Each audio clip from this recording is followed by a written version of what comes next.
на конкурс, где читают стихи. Захарова Настя, 7 лет, город Чита. Степан Кадашников, ветер войны. Как было много тех героев, чьи неизвестны имена, навеки их взяла с собою свой край неведомый война.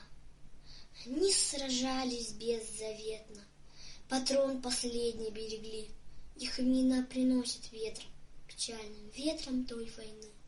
Порой слышны на поле боя через десятки мирных лет: «Прикрой меня! Прикрой, Коля!» И вдруг ракеты вспыхнет свет.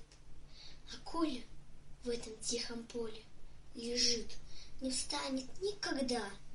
Лишь горький ветер нам порой напомнит страшные года. Сегодня мало кто заплачет, придя к могилам той войны. Но это все-таки не значит, что позабыли Колю мы. Мы помним это горе. Осталась в памяти война, и русское родное поле приносит ветром имена.